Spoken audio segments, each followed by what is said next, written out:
చెప్పనిద్దాం ఒకసారి, ఎందుకంటే ఒక పాయింట్ నుంచి ఒక పాయింట్కి వెళ్దాం. మనం రుణమాఫీకి స్టిక్ అవుదాం. ముందు మానవతారాయ్ గారు ఇందాక కామెంట్స్లో ఆయన మాట్లాడుతూ, ఉపేంద్ర గారు మాట్లాడుతూ ఒక మాట అన్నారు, గత 10 ఏళ్ల బీఆర్ఎస్ ప్రభుత్వంలో ఎలా ఉంది అంటే రైతాంగానికి మేము చాలా చేశాము, వాళ్ళకి నీళ్ళు ఇచ్చాము, ఎరువులు ఇచ్చాము, పంటలు విస్తారంగా పండేలా చేసాం, వాళ్ళకి చక్కటి సదుపాయాలన్నీ కల్పించాము, వాళ్ళకి ఈవెన్ ఫైనాన్షియల్గా కూడా ఎయిడ్, రైతు బంధు కావచ్చు, ఇలాగా లోన్లు ఇప్పించడం కావచ్చు, అన్నీ చేశాము. ఎలా వచ్చింది అంటే పరిస్థితి చివరాఖరికి 4-5 లక్షలు కావాలన్నా కూడా రైతులు ఎక్కడ తడుముకోవాల్సిన అవసరం లేదు, రైతుల దగ్గర ఉండేది, రైతులు తీసేవాళ్ళు బయటకు అన్నట్టుగా ఒక మాట ఆయన అన్నారు.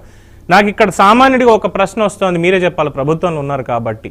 నిజంగా గత 10 ఏళ్లలో రైతులు 4-5 లక్షల రూపాయలు ఒకవేళ కావాలి అంటే, సరే 2 లక్షల నుంచి 3 లక్షలు అనుకుందాం పోనీ, ఇమీడియట్గా కావాలంటే తీసే స్థాయిలో రైతులు నిజంగా ఉండుంటే, తెలంగాణ రైతాంగం ఉండుంటే, మీరు అసలు ఎన్నికల్లో రైతు రుణమాఫీ చేస్తామని, లేదంటే రైతు బంధు ఇస్తామని, ఇంకోటి ఈ హామీలు ఎందుకు మీరు ఇవ్వడం, ఎందుకు వాడు అన్నట్టుగా ఫెయిల్ అవుతూ ఉండడం? అంటే రైతులు బాగానే ఉన్నారు కదా వాళ్ళ హయాంలో, మరి మీరే ఉంటారు.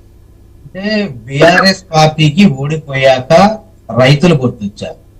అధికారంలో ఉన్నప్పుడు అహంకారంతో వరి వేస్తే ఉరి వేసినట్టే అని చెప్పేసి మొత్తం రైతాంగాన్ని బెదిరించేసి కేసీఆర్ గారు మాత్రం తన వ్యవసాయ క్షేత్రంలో 200 ఎకరాల్లో మరి వరి ధాన్యాన్ని పండించి అధిక ధరలకు అమ్ముకోవడం జరిగింది. తద్వారా రైతులు ఖమ్మం, నల్గొండ, ఈ యొక్క నాగార్జున సాగర్ ఎడమ కాలువ పరివాహక ప్రాంతంలో 15 లక్షల ఎకరాల్లో రైతులు వరి వేయకుండా ఆగమైపోయారు. కనీసం దాని నష్టపరిహారం ఇవ్వాలన్న ఆలోచన కూడా రాలేదు. కల్లాల్లో వీళ్ళు ఒడ్ల కొనుగోలు ఎట్లుందంటే, బీజేపీ వాళ్ళు బీఆర్ఎస్ వాళ్ళు ఇద్దరు కలిసి జుట్లు పట్టుకొని నువ్వు కొనంటే నువ్వు అని చెప్పి రైతుల కల్లాల్లో వేసినటువంటి ధాన్యం తడిసి ముద్దయిపోయి అవి దేనికి పనికి రాకుండా రైతన్న గోసన ఆ రోజు చూసి మేము కల్లాల్లో కాంగ్రెస్ అని పిలుపునిచ్చి మేము వరంగల్ జిల్లాలో ఇన్ఛార్జ్ గా జిల్లాలో పోయి కల్లాల్లో పోయి ప్రభుత్వానికి, ఆ రోజు ఉన్న ప్రభుత్వానికి బుద్ధి చెప్పే కార్యక్రమం చేసి, రైతు గురించి వీళ్ళు మాట్లాడుతుంటే దెయ్యాలు వేదాలు వల్లించినట్లు. దయచేసి ఉపేంద్ర గారు ఏమనుకోవద్దు. ఎద్దేడ్చిన వ్యవసాయం, రైతేడ్చిన రాజ్యం ఎన్నటికీ బాగుపడదు అని చెప్పేసి మేము ప్రతిదీ కూడా రైతు యొక్క సమస్యను ప్రధానంగా తీసుకొని పోయినాం. కానీ ఈ రోజు రైతులు ఎడవట్లేదు. రైతుల పేరు చెప్పుకొని బీఆర్ఎస్ నాయకులు వాళ్ళ అధికారం పోయిందని చెప్పి పాపం వాళ్ళ ముసలి కన్నీళ్లు పెడుతున్నారు. గతంలో ఉత్పత్తి అయినటువంటి ఈ రోజు ఇప్పటి వరకు ఈ రోజు వరకు 13.13 మెట్రిక్ టన్నుల ధాన్యాన్ని, అంటే సుమారు 3,45,000 ఖరీదైనటువంటి ధాన్యాన్ని ఇప్పటికీ మేము సేకరించడం. రైతుల ఖాతాలో 1,500 కోట్ల పైచీలకు కూడా చెల్లించడం, ఇంకా చెల్లించబోతున్నాం, కొనబోతున్నాం. దాదాపు 1,500,000 మెట్రిక్ టన్నుల ధాన్యాన్ని ఉత్పత్తి కాబోతుంది. దానన్నిటిని కూడా కొనుగోలు చేయడానికి 8,066 కొనుగోలు కేంద్రాలని గ్రామ స్థాయిలో ఏర్పాటు చేయడం జరిగింది. రైతులందరూ కూడా హాయిగా ఉన్నారు. ఒక్కరోజు ఏదో మిర్యాలగూడలో ఒకేసారి సన్నపి మార్కెట్ యార్డ్కి రైతులందరూ ట్రాక్టర్లు వేసుకోవడం రావడంతో కొంత ఒక్కరోజు జాప్యం జరిగింది. జాప్యం జరగకుండా మిల్లర్లు కూడా, అంతకుముందు అధిక ధరలకు మిల్లర్లు ఎవరైతే ఉన్నారో, దళారులు, వ్యాపారస్తులు ఉన్నారో, ప్రభుత్వం కొనుగోలు చేసేదానికన్నా 2,300 కన్నా అధిక ధరకు మేము చెల్లిస్తామని చెప్తే పాపం రైతులంతా పోయి ఆడిపోతే తర్వాత వాళ్ళు మేము అంతా కొనలేము అని చెప్తే మళ్ళా రైతులంతా కూడా మళ్ళీ మార్కెట్ యార్డ్ లో వెంటబడ్డారు. ఆ యొక్క అందరూ ఒకేసారి వచ్చేసరికి ఇబ్బందికరమైన పరిస్థితి ఏర్పడి వాళ్ళ టోకెన్ సిస్టాన్ని ఇచ్చేసి ఎవరు ఏ టైంలో రావాలో చెప్పి చక్కని ఒక మార్గాన్ని వేసినాం. రైతులను ఎట్టి పరిస్థితుల్లో ఇబ్బంది పెట్టే కార్యక్రమాలు చేయం. అయ్యా మీరు 10 ఏళ్లలో ఉపేంద్ర గారు మీరు 10 సంవత్సరాల రుణమాఫీ ఎట్లా చేసిండ్రు?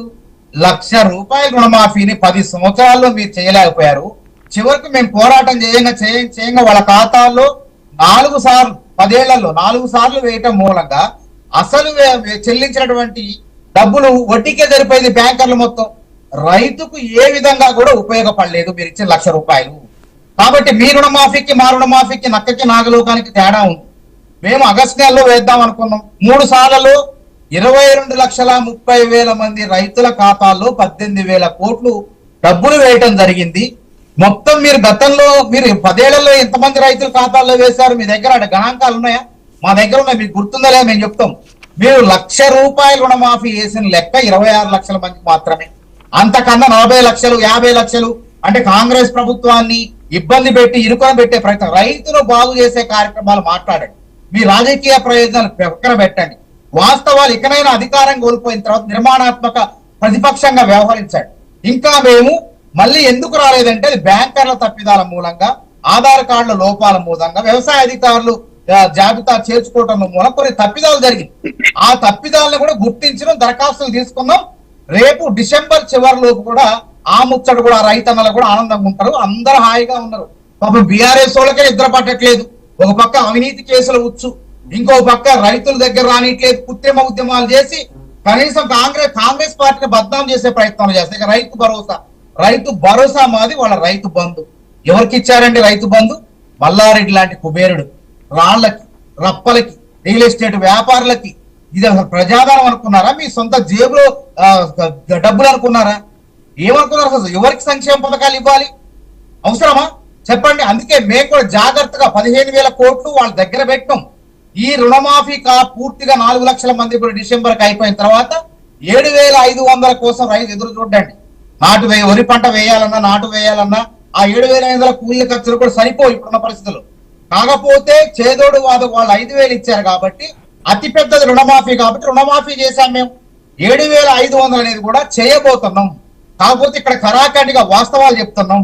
ఇక్కడ మల్లారెడ్డి లాంటి కోటీశ్వరులకు 100 ఎకరాల ఉన్నోళ్ళకి, 1000 ఎకరాలు ఉన్నోళ్ళకి రైతు బంధు ఇచ్చే పరిస్థితి మంచి పద్ధతి, మంచి సాంప్రదాయం కాదు.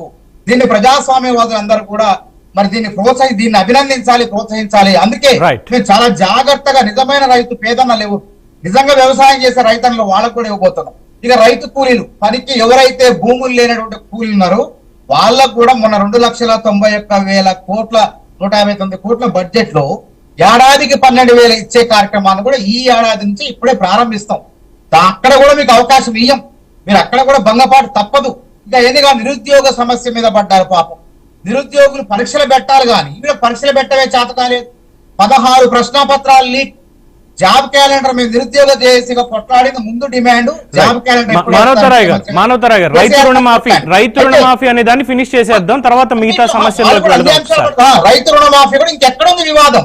రైతులు ఎవరు కూడా మేము వెయ్యాలంటే ఒక్కసారి పాలెటి వెంకటరెడ్డి గారి ఆయన అభిప్రాయం తీసుకుందాం. 1,00,000 రూపాయలు 10 సంవత్సరాలు రుణమాఫీ చేసినట్టు ఒక్క నిమిషం మానవతరాయ్ గారు, ఒక్క నిమిషం. లేకపోతే మేము చేసిన రుణమాఫీలో ఏమైనా అవినీతి జరిగిందా? అదేమో దారి మళ్ళీ కాంగ్రెస్ నాయకులు జేబులో పోస్తే అవినీతి జరిగితే పోరాటాలు చేయాలా? అంతేగాని వన్ సెకండ్ ఒక్క సెకండ్ హోల్డ్ లో ఉండండి మానవతరాయ్ గారు ఒక్క సెకండ్ అని చెప్పి పోరాటం చేసి ప్రజలు నమ్మిస్తే ప్రజలు ఒక్క సెకండ్ నిశ్చింతగా ఉన్నారు. ఇల్లు కట్టలేదు. మానవతరాయ్ గారు ఒక్క సెకండ్ హోల్డ్ లో ఉండండి. కంటిన్యూ చేద్దాం సార్. ఇంకా ఉన్నాయి ఇంకా చాలా ఉన్నాయి. 5 సంవత్సరాల్లో 20 లక్షలు ఇల్లు కట్టబోతున్నాం. ఓకే మానవతరాయ్ గారు, ఓకే ఒక్క సెకండ్. వెంకటరెడ్డి గారు, సో ఆల్రెడీ విన్నారు మీరు బీఆర్ఎస్ వారు చేసినటువంటి వ్యాఖ్యలు, అలాగే దానికి ఇచ్చినటువంటి ఎక్స్ప్లెనేషన్, ప్రభుత్వం దగ్గర నుంచి వచ్చినటువంటి ఎక్స్ప్లెనేషన్ కూడా మీరు విన్నారు.